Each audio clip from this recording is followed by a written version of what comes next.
morning students. Today we are continuing with viruses and viruses में जो हमने अभी तक पढ़ा था, हमने viruses का वर्गीकरण और नाम नॉमेनक्लेचर कैसे उनको नेमिंग करते हैं viruses का, वो पढ़ा था। उसमें आपने क्रिप्टोग्राम के बारे में भी जाना था कि क्रिप्टोग्राम कैसे बनाते हैं, क्या क्या पॉइंट्स होते हैं क्रिप्टोग्राम में जिनके बेसिस पे वायरसेस को उनका नाम दिया जाता है। तो आज हम बैक्टीरियोफेजेस के बारे में पढ़ेंगे। बैक्टीरियोफेजेस क्या है?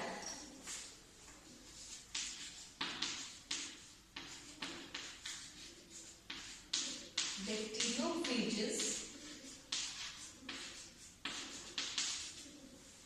वायरसेस हैं जो कि बैक्टीरिया को इन्फेक्ट करते हैं। तो जैसा आपको पहले भी बताया था कि टाइप्स ऑफ वायरसेस में उनके होस्ट होते हैं अलग अलग तरह के। बैक्टीरिया हो सकते हैं, एनिमल्स हो सकते हैं, इंसेक्ट्स हो सकते हैं। एनिमल्स में वर्टिब्रेट्स एंड इनवर्टिब्रेट्स भी हो सकते हैं और प्लांट्स भी हो सकते हैं। इसी तरह से वो वायरसेस या वो विषाणु जो कि जीवाणु या बैक्टीरिया को इन्फेक्ट करते हैं वो बैक्टीरियोफाज या बैक्टीरियोफेज कहलाते हैं। सबसे पहले इनको सॉइल बैक्टीरिया से आइसोलेट किया गया था और ट्वॉर्ट एंड डी हेरेले ने इंडिपेंडेंटली बैक्टीरियोफेजेस को डिस्कवर किया और सबसे पहले इनको सॉइल बैक्टीरिया से आइसोलेट किया गया था। उसके अलावा जो बैक्टीरियोफाज है वो आपको सॉइल में, वाटर में, सीवेज में, प्लांट्स में, एनिमल्स में सब जगह पाए जाते हैं और एनिमल्स में भी, ह्यूमन बीइंग में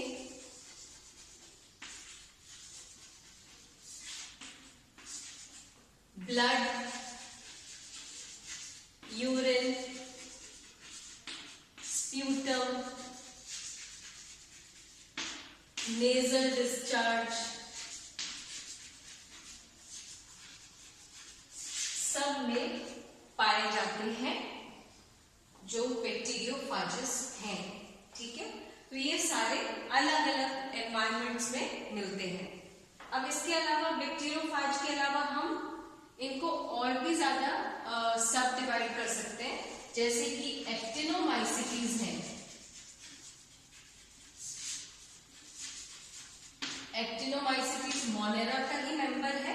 इनिशियली इनको बैक्टीरिया में रखा था लेकिन बाद में इनका ग्रुप बिल्कुल अलग बना दिया था। तो एक्टिनोमाइसीटीज को इन्फेक्ट करने वाले एक्टिनोफेजेस,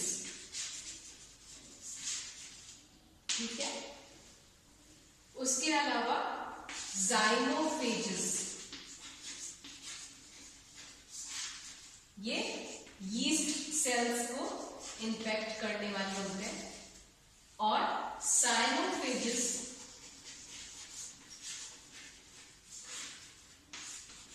ब्लू ग्रीन एल्गी या साइनोबैक्टीरिया को इन्फेक्ट करने वाले होते हैं। ठीक है, तो एक्टिनोफेजेस, जाइनोफेजेस, साइनोफेजेस, बैक्टीरियोफेजेस, ये सब तरह के वायरसेस हैं। ठीक है, अब बैक्टीरियोफेजेस की जब हम बात करते हैं तो बैक्टीरियोफेजेस काफी सारे टाइप्स के हैं, वो मैं आपको बताती हूँ।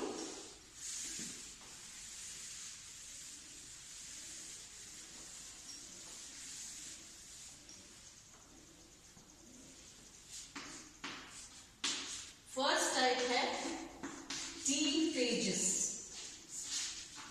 टी का फुल फॉर्म है टाइप।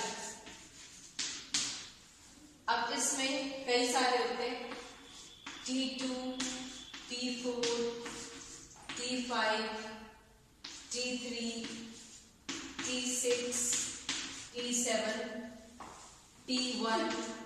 ठीक है, तो ये T1 से लेके T7 तक ये सारे T फेजेस होते हैं और इनका T का फुल फॉर्म टाइप होता है।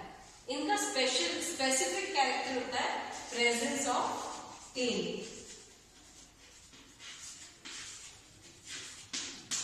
लेकिन T का मतलब यहाँ टेल नहीं है, ये आपको ध्यान देना चाहिए। आप सोच सकते हो कि जब इनका presence of tail characteristic feature है तो T फेजेस का मतलब टेल फेजेस होता है, लेकिन टेल फेजेस नहीं होता, टाइप फेजेस होता है। अब इनको हम सब डिवाइड कर सकते हैं। पहला है T इवन फेजेस। जो T इवन फेजेस हैं उनमें T2, T4 and T6 type के फेजेस आते हैं और ये इनका जो कैरेक्टरिस्टिक फीचर है वो है presence of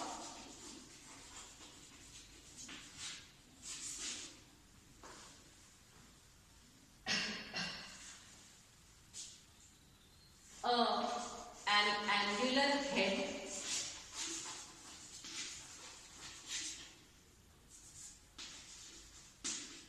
and contractile tail। तो एक एंगुलर हेड होता है इनका और साथ में कॉन्ट्रैक्टाइल टेल होता है। अगर मैं आपको आउटलाइन में समझाऊं तो इस तरह का इनका बेसिक स्ट्रक्चर होता है जिसमें एंगुलर हेड है और कॉन्ट्रैक्टाइल टेल है। टेल ऐसा है कॉन्ट्रैक्टाइल जो कॉन्ट्रैक्ट और रिलैक्स हो सकता है। तो ये T इवन फेजेस होते हैं। इनमें क्या है, डबल स्ट्रैंडेड डीएनए प्रेजेंट होता है। जो न्यूक्लिक एसिड है वो डबल स्ट्रैंडेड डीएनए है, ठीक है। और वो जो डबल स्ट्रैंडेड डीएनए है उसमें साइटोसाइन के बजाय 5 हाइड्रोक्सी मिथाइल साइटोसाइन होता है। तो आपको पता है कि डीएनए में जो बेसिस होते हैं वो adenine and thymine, cytosine and guanine होती है। ध्यान में ये बात। तो जो एडेनाइन एंड ग्वानिन है, एडेनाइन बॉन्ड करता है थायमिन के साथ और साइटोसाइन ग्वानिन के साथ। तो यहाँ पे साइटोसाइन के बजाय 5 हाइड्रोक्सी मिथाइल साइटोसिन होता है T इवन फेजेस में। फिर second type of T phages है T odd phases.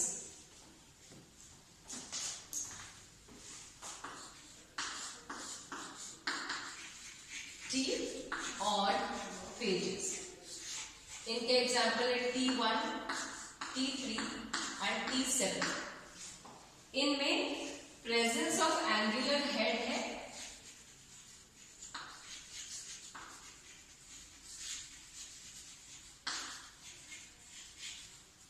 And short non contractile tail होता है, ठीक है। इनमें हेड एंगुलर है और जो टेल है वो शॉर्ट है, नॉन कॉन्ट्रैक्टाइल है और डबल स्ट्रैंडेड डीएनए है और साइटोसाइन भी है जो कि गुआनाइन से बॉन्ड होता है। 5 हाइड्रोक्सी मिथाइल साइटोसिन नहीं होता है। थर्ड टाइप आता है आपका T5 फेजेस। यहां क्या है, यहां presence of angular head and long non contractile tell.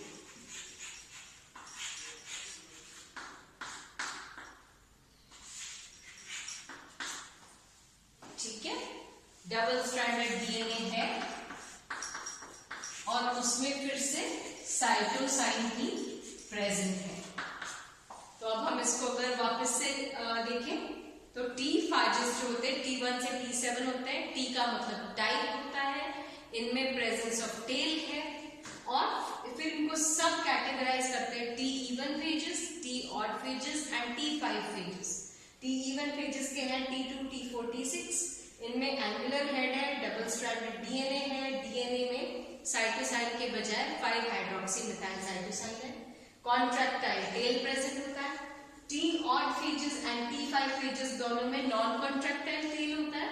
T1, T3, T7 जो ऑड फेजेस है उसमें शॉर्ट नॉन कॉन्ट्रैक्टाइल टेल है, जबकि T5 फेजेस जो है उनमें लॉन्ग नॉन कॉन्ट्रैक्टाइल टेल है। एंगुलर हेड सभी में है और इन दोनों में ऑड फेजेस जो है इनमें साइटोसिन प्रेजेंट है। तो ये हो गया आपका जो टी फेजेस है। अब दूसरे फेजेस जो दूसरा क्लासिफिकेशन है वो मैं आपको अब बताती हूँ।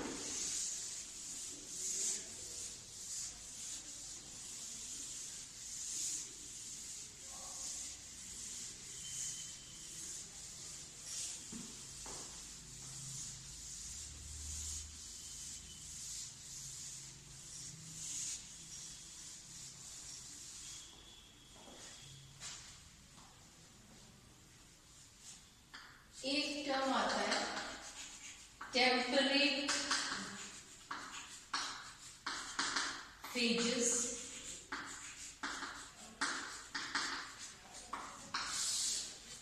एंड, तो टेम्परेट फेजेस का दूसरा नाम है एवायलेंट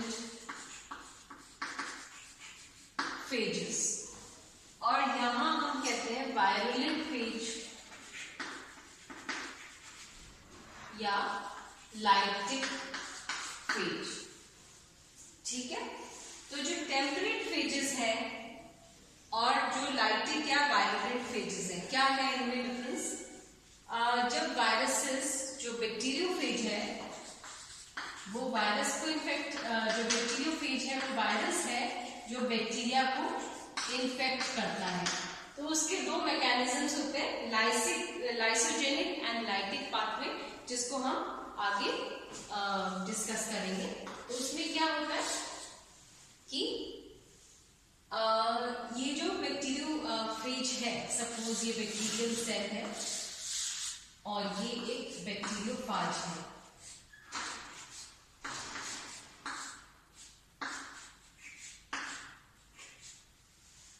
अब इसका अपना डीएनए है और इनका भी अपना डीएनए है। अगर बैक्टीरियोफाज का डीएनए बैक्टीरियल सेल में एंटर करके मल्टीप्लाई करके कॉपीज बनाता है अपने, तो वो कहलाता है वायरुलेंट या लाइटिक फेज। अगर बैक्टीरियोफाज का डीएनए जाके बैक्टीरियल डीएनए के साथ इनकॉर्पोरेट हो जाता है तो वो एक प्रोफेज बना देता है, और वो जो प्रोफेज बनाने के बाद उसका मल्टीप्लिकेशन होता है डीएनए का, प्रोफेज का, तो वो कहलाता है टेम्परेट फेज या एवायलेंट फेज। तो ये दो तरीके फेजेस बनते हैं depending on the pathway of multiplication of viruses, whether it is a lytic cycle or a lysogenic cycle. Lytic pathway and lysogenic pathway. ठीक है, तो ये इनका आगे की मोड ऑफ रिप्रोडक्शन या मल्टीप्लिकेशन ज्यादातर हम कहेंगे, उसके बेसिस पर इनको हम डिवाइड करते हैं। तो ये पता होना चाहिए आपको कि क्या डिफरेंसेस हैं इनमें और इनका टेक्निकल टर्म क्या है। इनकॉर्पोरेशन होने के बाद बाकी जो ये पाथवे है ये डिटेल में हम नेक्स्ट क्लास में इसके बारे में पढ़ेंगे। और ट्वॉर्ट एंड डी हेरेले ने सबसे पहले बैक्टीरियोफाज को डिस्कवर किया था।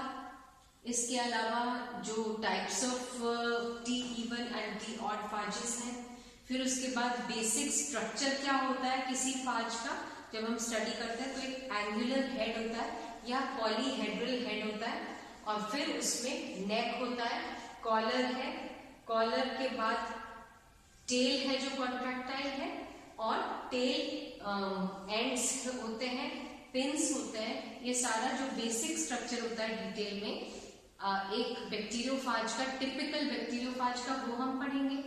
फिर उसके बाद आपको ये भी मल्टीप्लिकेशन के पॉइंट्स आ जाते हैं। फिर टोबैको मोज़ेक वायरस आपके सिलेबस में है, जिसका हमने क्रिप्टोग्राम लास्ट क्लास में स्टडी किया था, उसका पता होना चाहिए कि उसका बेसिक स्ट्रक्चर क्या है, सिम्टम्स क्या है, वो सब हम नेक्स्ट क्लास में देंगे।